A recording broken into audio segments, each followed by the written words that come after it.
surrender, flow, focused creation and the near-match phenomenon. January 27, 2013. Greetings, dear ones. How pleased and honored we are to be with you today, in this first group meeting since you have landed up in this very different, very new, very sacred space. We honor you for making the time to be here to anchor in the energies of the group today and, of course, when we say group, we mean not only those who are in the room at this time but also those who will be enjoying this transmission on your internet at a later time. Welcome to the new age, dear ones. Here you are. We are so very proud, so very excited that you have landed in these new energies, and they are very new and very different, indeed. Many have felt that nothing changed. They thought that not much happened with your pivotal alignment and nothing could be further from the truth. There has been profound change to the energetics of your planet. The changes have been so profound that many of you have been in an integration period since that pivotal alignment and are just starting to emerge from it now. That is how massive the energy influx was. It has taken that long for you to integrate those energies, to get used to what those new energies felt like. It has been taxing for many of you emotionally, mentally and physically, but if you are applying what you know, you will move through this with ease and grace. Often, when you are in profound change, it is difficult to see because you do not have that higher vantage point. Oftentimes it is with hindsight that you are able to see how vast change has been, and this will be the case for many of you. You are also shifting into the energies of a brand new year, as well. So we would say be kind and gentle to yourselves, dear ones, as you are getting used to how it feels, as you are figuring out how to navigate, how to behave, how to create, how to move with the energies of the new Christed age. Remember that you are just stepping into it now. More and more will be revealed as you move forward, as you become more comfortable, as you are better able to hold and move with the energies with greater and greater ease. So we would say to you that the way to navigate in these new energies is through surrender, flow, and focused creation. In the older energies we spoke of surrender, faith, flow and trust. And while those are very valid aspects, if you are sitting in these brand new energies, you are here because you have had the faith and the trust to move through the shift, you see? So we think you have the faith and trust elements covered. Now we wish to speak of surrender, flow and focused creation. It is time for you to use your mastery. It is time for you to stay in a calm and centered place, to anchor in those energies, to balance yourselves, to move and accept willingly what is going on. It is to stay out of the idea that anything could be wrong. When you surrender, you are navigating your unique life expression, your path, with mastery. By surrendering, you are allowing the guides and the helpers to assist you. When you stay in that flow, you allow yourself to move with grace and ease, in the most direct way possible to where you wish to be. When you use your complete focus on what you would like to create more of, you are truly starting to work in the energies like the masters you really are. The sky is the limit, dear ones, for what you can create if you use this formula. We often speak of how the flow contains different elements. The flow can have periods of accelerated movement. That can feel scary. Humans don't like to feel like they are out of control. We always say that the flow has a steering wheel and it is called gratitude. If you are giving the universe feedback through your gratitude, you will effortlessly navigate your way in the flow to a place you wish to be. But where people really tend to fall apart is in periods of lull. Lull periods are part of the entirety of the flow. A lull is a period of time where there is little perceived movement. Let us assure you, there is always movement. It is simply occurring behind the scenes. The universe cannot stagnate, that does not exist as a possibility. There is always movement. The very nature of the universe is to grow and expand. So when humans enter into a lull period, it is simply a time of rest, a time of integration, a time of release, a time to self-nurture and honor oneself. But before long, humans start to gnash their teeth thinking there is something wrong, so we have a new suggestion for you. We suggest that you consider it a sacred pause. If you can see it as a sacred time for you to love and honor yourself, to nurture yourself, as a vacation for the soul, if you will, perhaps, just perhaps, you will be able to accept it and allow it to unfold as is required. If you do not get caught up in the idea that anything can be wrong, and if you stay in your focused creation and balance, you will always be moving forward with ease and with grace. These are the ways of the new energies, dear ones. So we encourage you to practice accepting and allowing, not only for yourselves, but for the process and for others, as well. Many people will be going through trying times if they have not been actively doing their work, if they have not been focusing on their soul growth. Many people will be creating crises in their lives in order to get their attention, in order to change and embrace moving forward. Just as your guides have guided you seamlessly to where you are in this now moment, their guides have it well under control. Love people enough to let them be where they are. Light workers are caring souls. They are nurturers at heart, and they tend to want to fix things. You cannot control another person's soul growth, dear ones. You can support, you can encourage, but you must allow people to experience the natural consequences of their actions in order for them to attain growth. Just as your guides cannot interfere and do things for you, just as they must honor your free will, we urge you to honor the free will of others, understanding that it is the most powerful learning tool they have. You are here to step into your own personal empowerment and to allow others to do the same. Teach people through your example. If they ask you how you got where you are or what you think, or to share your wisdom, absolutely, do it lovingly. But you cannot cram spiritual growth down another person's throat. It cannot be done. It is an exercise in futility. All you will do is activate resistance in them, which will keep them stuck even longer, and that is the last thing you wish to do.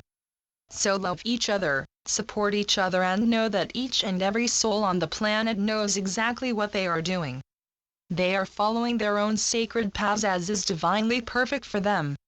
Moving forward, your manifestations will be happening in record time. As you get clearer on what it is that you wish to create, the universe will be giving you feedback very, very quickly. As our partner in transmissions friend often tells her, if it feels like pushing a boulder up a hill, you are not in the flow. Flow is the path of ease, dear ones. When you are surrendered in the flow and an area of your life just won't budge, if you are running into blockages and barriers, it simply is not the time to go in that direction. It is just not being energetically supported at that time.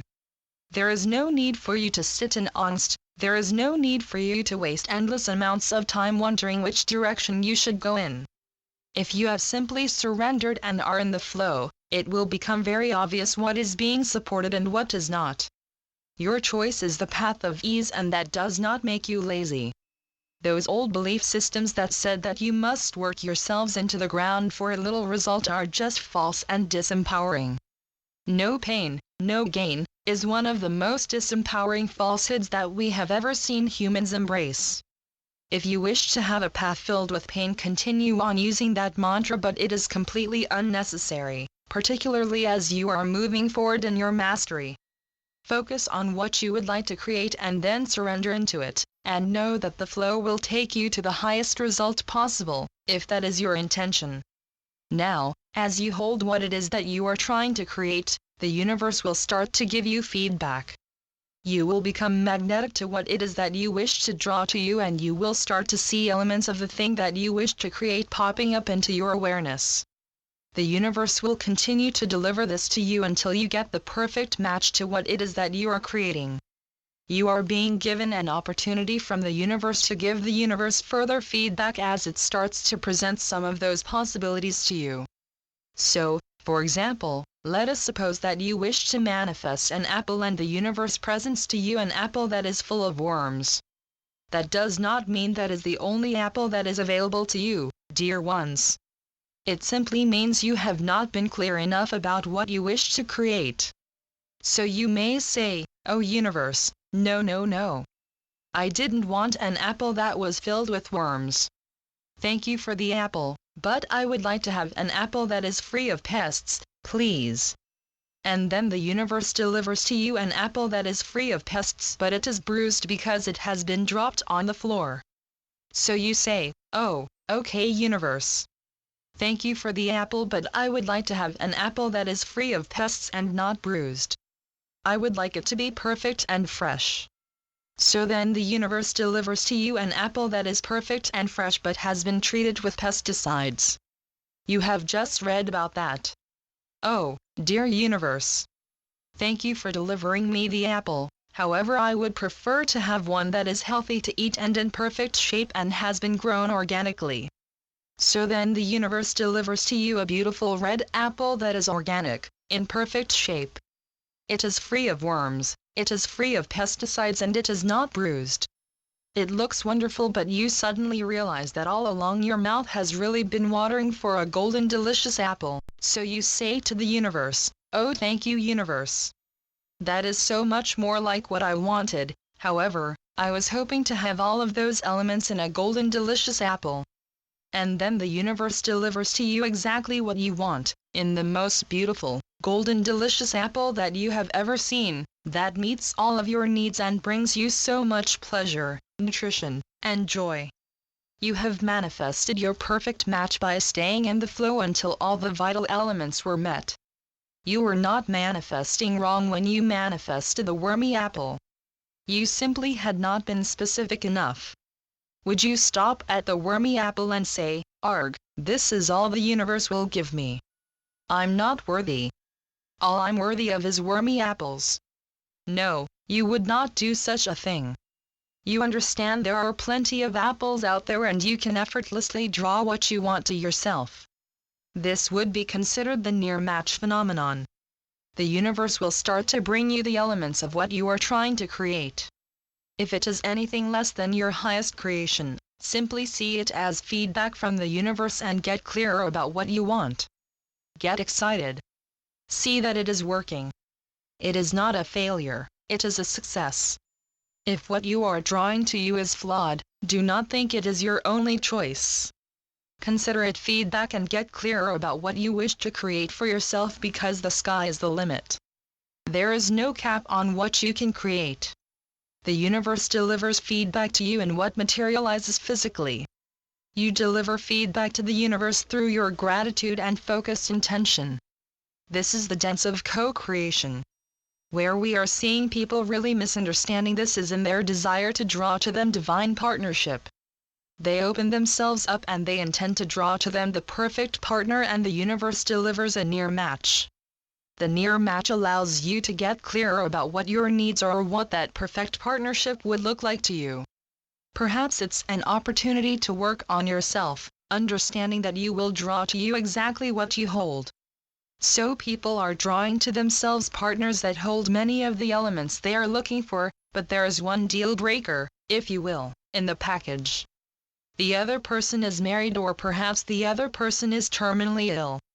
The other person is all of the things that you've ever wanted for yourself, yet they are lost in a battle with addiction. Perhaps they are wounded and they are too afraid to have a partnership, or they live on the other side of the world, whatever it may be. Do not settle for less. See it for what it is. If there is an aspect that precludes you from being together, dear ones, it is not your divine partner. Throw out the no pain, no gain mindset. Your divine partner is fully available to you. Your divine partnership is not created to make you yearn and live in angst because you cannot be together. Do not try to take something and cram it into a mold that it simply doesn't fit in. See it as feedback from the universe. Allow it to help you to get clearer about what is acceptable in a partner. Allow it to help you to get clearer on what you need to work on in yourself in order to draw that divine partner to you. If you have attracted someone who is unavailable, how are you unavailable yourself? As you release that, you will attract an available partner, or the original one will shift and become available to you as well. See it as a way of getting further clarification for what it is that will best honor you and help you be the highest expression of yourself. Don't get stuck with the wormy apple. Do you see? This would be the same whether it is a partnership, whether it is looking for a new vehicle, a place to live, or a new career. It applies to anything you wish to create. Ease, dear ones, it is the path of ease, through surrender, flow and focused creation. Those are the elements that work together to help co-create the magic in your life that is your divine right as a human being of light stepping into the new Christed age. That is what we will leave you with for today. Archangel Gabriel. Channeled through Shelley Young. TrinityEsoterics.com